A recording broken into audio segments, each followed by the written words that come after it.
Thanks for checking out this video. So this is the 1976 installment of the 1970s Horror Superlatives video series that I'm doing with your friendly neighborhood Uncle Pete.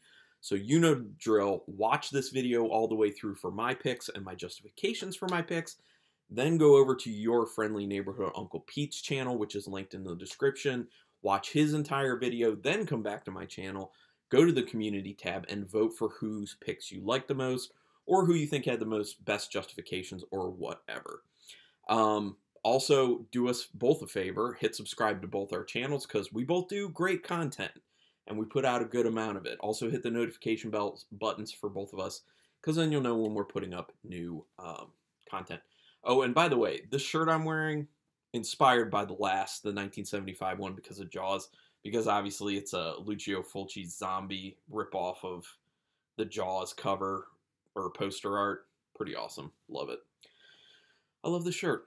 Anyway, jumping into 1976 superlatives. Most amazing film. Probably not a whole lot of people are going to be surprised about this. Brian De Palma's Carrie. I mean, this film is peak Brian De Palma directing. It is beautiful. It is gorgeous. It is inspiring. It is stylistic as anything. It's a marriage of amazing directing in Brian De Palma and amazing storytelling in Stephen King. I mean, the story, obviously, I'm not going to go into like a synopsis of it because everyone's seen Carrie for the most part. And if you haven't, just watch it because it's a masterpiece.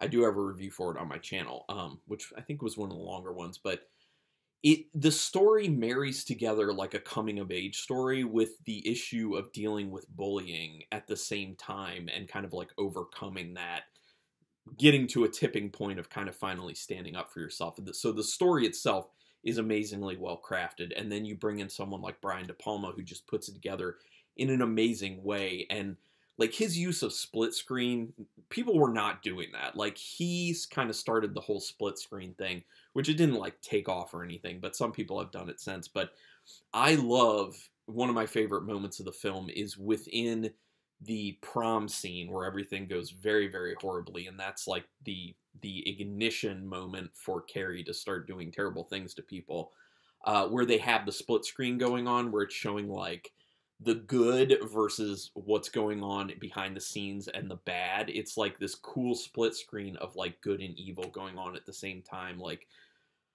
it's amazing. I mean, I cannot say enough about this film. The performances are ridiculous. Sissy Spacek was amazing, and it's just an unbelievable film. So I can't say too much that hasn't already been said about Carrie. Carrie is my pick for the most amazing film of 1976. Now, some people may have heard of my pick for the best So Bad It's Good film of 76. Some people may not have. If you haven't heard of it, seek it out. If you like So Bad It's Good films. Now, my pick is Squirm. It's one of these like animal horror films, but it's worms. It's literally worms. This film actually imported so many worms to make the film that it caused a shortage in fishing worms up in New England at the time, because it was, I think they were shooting in like Georgia, I want to say, and they imported a bunch of worms from New England. They use bloodworms in it, which are pretty gnarly looking things. I had never seen bloodworms before. They look really freaky. But the film, just not great, bad acting, especially, I forget the character's name, but he has an amazing line in it, and this should sell you on it, where he goes, "Now you're the one who will be the worm face." Wondering what that line means? You got to watch the film to find out, and it is so worth it. It's basically about a city guy who goes to meet up with his kind of girlfriend in a more rural setting. He shows up, doesn't really fit in around town, and the sheriff is actually like very mean to him in very weird ways. And then all of a sudden, there's this storm, and lightning strikes the ground and like agitates all these worms, and they just come out in droves, and they have a lust for killing people all of a sudden. It's such a wacky concept, but the way it's executed is so much fun. Once again, it is a So Bad It's Good, so like the acting's not great. There's some really wacky, weird, crazy stuff in it, but it is insanely fun. The use of the worms and the use of the fake worms in it, you're not gonna know how big they go with the worms until you see the entire film, because they keep kind of one-upping things, and it is a hell of a time. I love this film. It is so much fun. I've seen it a few times already, but make sure you see it if you like So Bad It's Good films, and that's my pick for 1976, Squirm. Now going to the most WTF film, also one I think you should look for if you haven't seen it. Now this is a Tobe Hooper film early in his career. It's called Eaten Alive. It's apparently based off of some true events where some guy who owned a bar had an alligator that he was feeding people to. Wait, was it an alligator? Oh, I think it's supposed to be a crocodile, actually. He was feeding people to it, supposedly.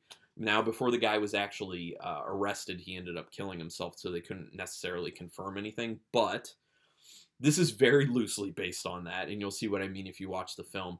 The performances are crazy. The performances are over the top. There's so many WTF moments, like just random stuff that comes up, and the performances alone will make you say WTF all the time.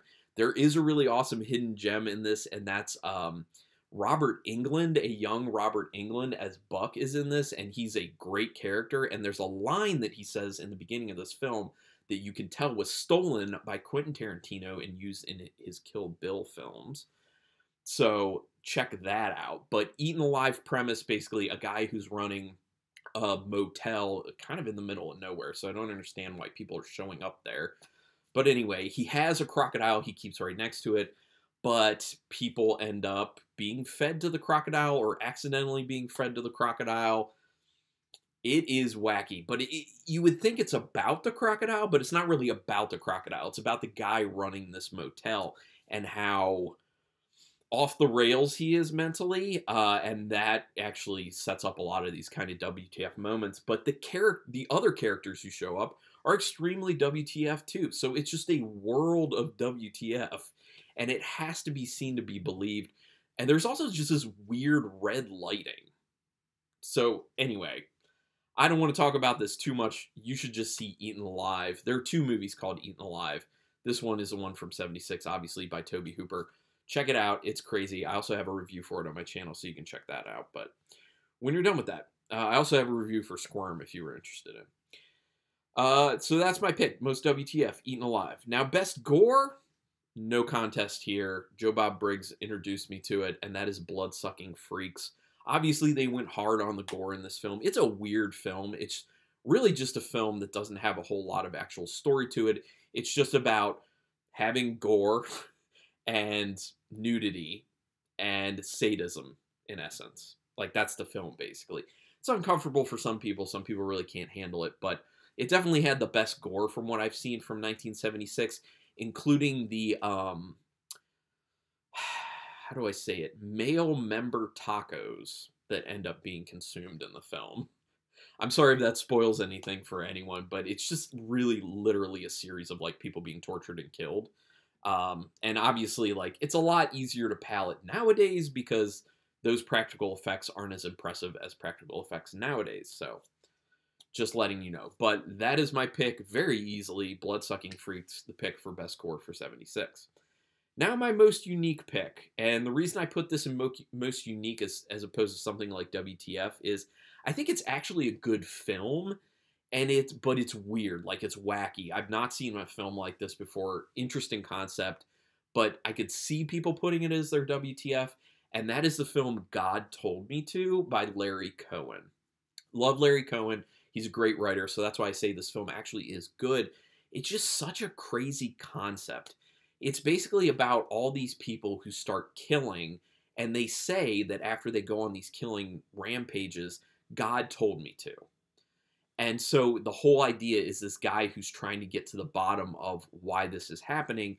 He gets involved with it, and there's a very crazy off-the-rails explanation for everything of what's going on involving the main character. And I don't want to, like, ruin anything. I think you should just watch it. It's an experience.